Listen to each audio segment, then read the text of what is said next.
So I'm back. I'm going to do another one of these shelves. We are at the moment trying to move house, have been for a long time, and wrestling with stupid, annoying legal issues. But we are going to move, and my wife is threatening to uh, donate a large number of books that she says, possibly correctly, that I will never read again, to the charity shop. So if I don't do these shelf videos soon, there may be far fewer shelves to do them on. And it's a break from what I've been doing, which is a lot of editing of the book that wouldn't burn. And by a lot of editing, I mean it's taking a lot of time. I'm not actually doing very much, but I feel it's worthwhile. Um, I'm using the read aloud button on Word and going through that way. And I'm making a small number of changes here and there for things that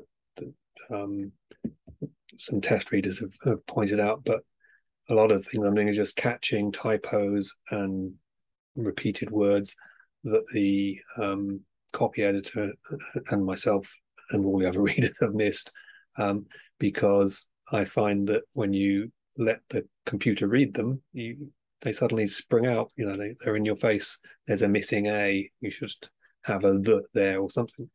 It's very useful.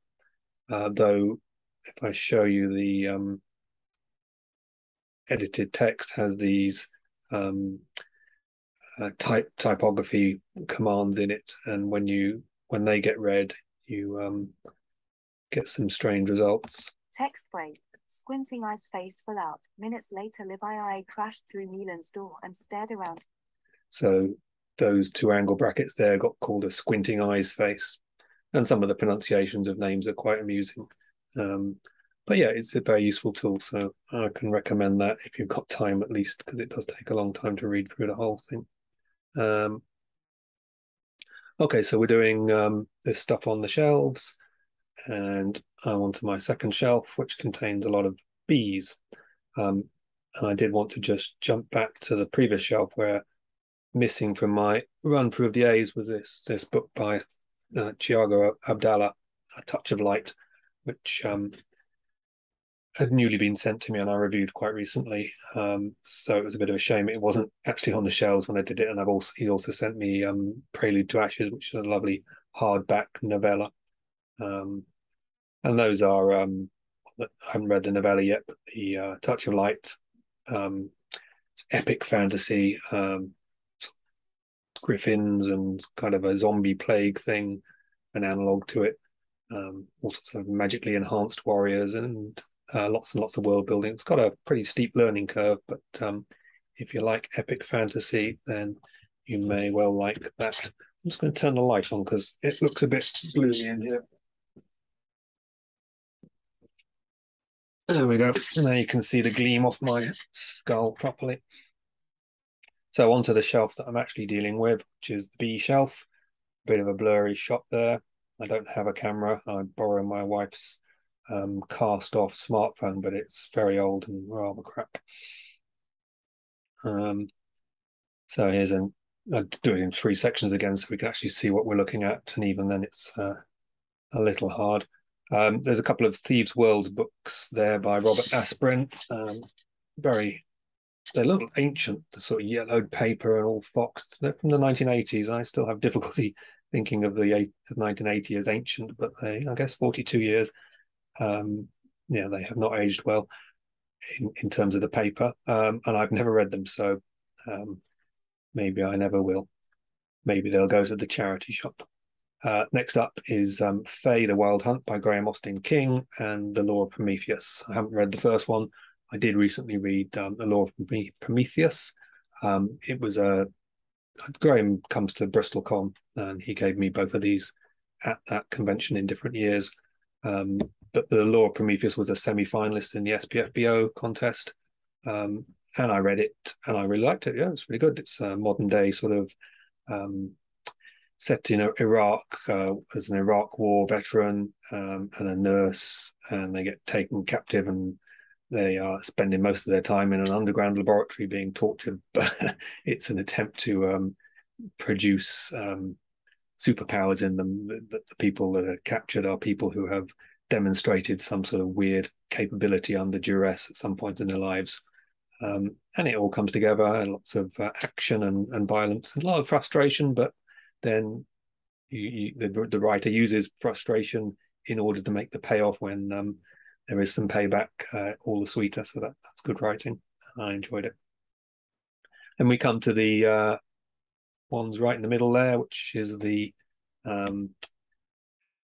Books of Babel by Josiah Bancroft. 4 of them. I appear to have 2 copies of The Arm of the Sphinx. I have no idea why. But yeah, Senlin Ascends, The Arm of the Sphinx, The Hod King, and The Fall of Babel. And I've talked about that Senlin Ascends before, I'm sure. It was semi-finalist in the SPFBO and missed out on the final to the one that came second. And brilliant book, in my opinion. And the whole series is excellent. The first 3 are my sort of joint favourites. I have a hard job choosing between them. Ever such a slight step down for the 4th one, but it's still a very good book, and the whole thing together is a brilliant read that you should definitely try. Wonderful prose, sort of, to call it steampunk might sort of put it in a box that, and you say, oh, I don't like steampunk, I'm not reading that. And no, I mean, those are the sort of mechanics, the structure of it, but it's a literary book and a work of genius, which you should definitely give a go. And it's the strength of the characters, but also the imagination that populates this tower, and the strangeness of the plots. And yeah, it's all very good. Then we come on to The Way of Weird by Brian Bates, which I've not read. Another book that's about 40 odd years old. See that one there. Let's move on to this middle shot here. So there's 2 books that I have read in a row. There's Darkness That Comes Before, which I just picked up at random off.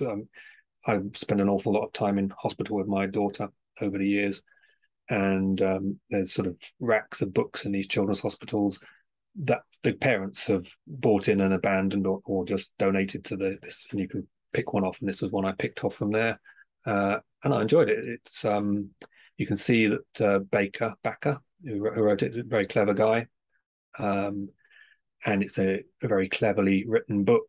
It's got lots of interesting ideas in it, and it's got a very big breadth of vision and a sort of very epic scale, and I enjoyed it. I didn't love it quite as much as some of it's got some real fanatical fans, and I didn't love it quite as much as they do, and that's primarily, I think, because what I really look for in a book is a strong emotional connection. I want a book that really makes me feel and sort of, you know, plays with my emotions, and this one didn't. But yes, it's much to recommend it. You should definitely check it out.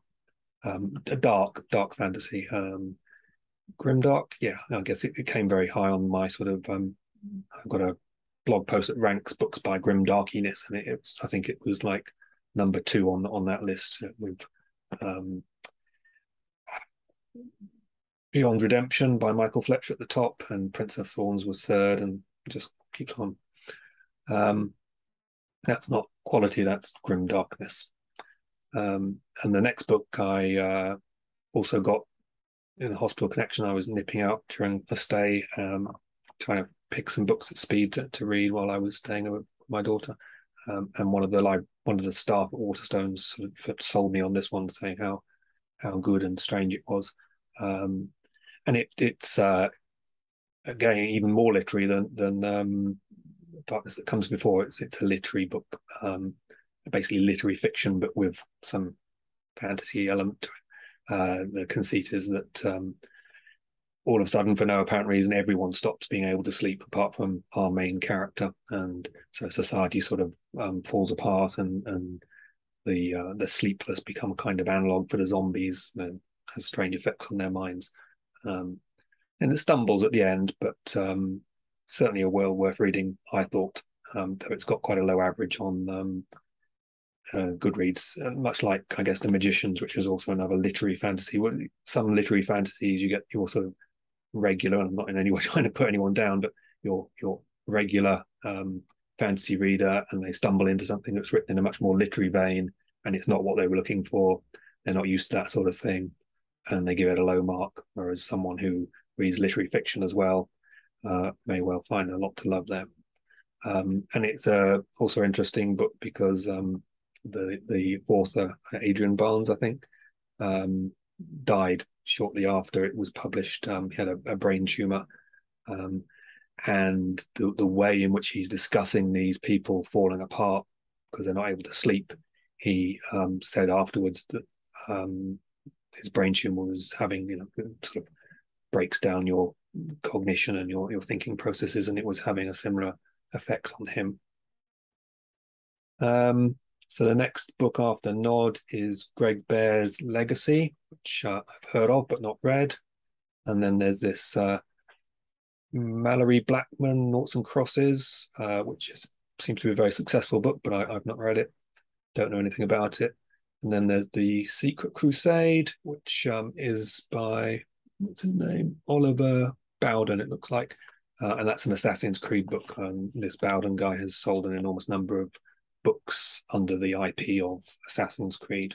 And authors who write under IP for games often do very well, and seem to impinge less on the general readership, the consciousness of the general fantasy readership, because it's in a very niche market. But you can still do very well writing for those, though I think maybe the financial rewards are significantly less because you have to give a lot of the money to the IP owners, obviously.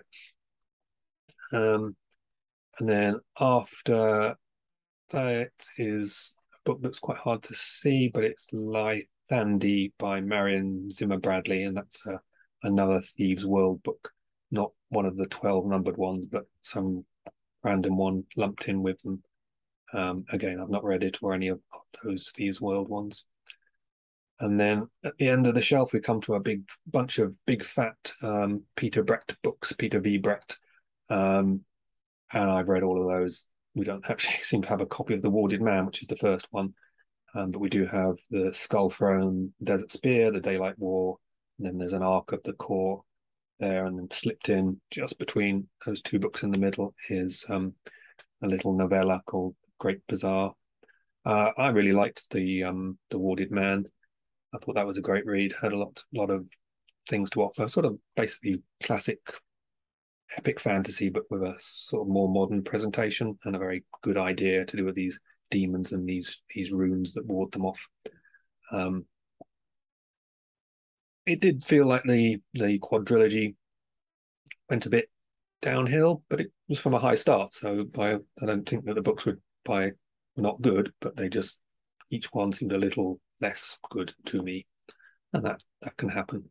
And by the last one, there really was so much going on that I kind of lost my footing, and again lost my emotional connection to it all, because there were so many loose ends being tied off and so many callbacks to previous stuff that it kind of lost me. But yeah, quadrilogy, it gets a sort of hard time in fandom. I think it's better than people describe it as, but I can see some of the issues that people do go on about. And next in this very slim little area over here are 4 graphic novels by Tom, and I don't know how to say her name, Nimue Brown, which is embarrassing because I've met them. And Tom is a very good artist who is looking for work. So if you have a cover you want done, look him up. And these are all 4 set in a world called Hopeless Maine. Hopeless Maine is an island, I guess, off the coast of Maine. And people who go there tend not to be able to leave. And it's all very dark and gothic and mysterious, and there's lots of mist and tentacle things. And it creates a very good vibe. And basically the artwork is very dark. It's like he's covered every page in black and then just picked out a few things to show you. But yeah, look at it, and if it takes your interest, then dive in. Then there's this big fat book, rather weird, which I don't know anything about, but except that it's quite recent, by Andrew Caldecott. And the final one on the shelf, just hiding there at the end, is the most successful book of the whole shelf, I think, which is Ender's Game by Orson Scott Card. Yeah, that's from the 80s. I read it a long time ago, didn't know anything about it, and was kind of blown away by it just because it was a random read. I didn't expect anything great of it. Yeah, I really loved it. There's a big twist in it that I didn't see coming, so it had full impact on me. And yeah, lots of good ideas, lots of interesting writing in there. And strangely, given what people say these days about Card, for its time, compared to most of its contemporaries, it was doing a very good job of representing women and minorities, different faiths in space. I know Star Trek did this with its crew on board, but most sci-fi didn't really catch up, and in the 80s this was not the norm. And he also in the book predicts the internet pretty well in terms of its capabilities to some degree, but I think was wildly optimistic about how much intelligent discourse would be going on there, and how much positive impact it might make on the world. But it's interesting to see what he had to say about that. And yeah, that's my take on that shelf. Oh, look, join my Patreon. That's worth thinking about. I shall leave you to it, and hopefully this has not been another half-hour epic. Let me find the button I need to turn you guys off. And I will say goodbye. Oh, no, I've done the wrong button. I want to do the stop recording button.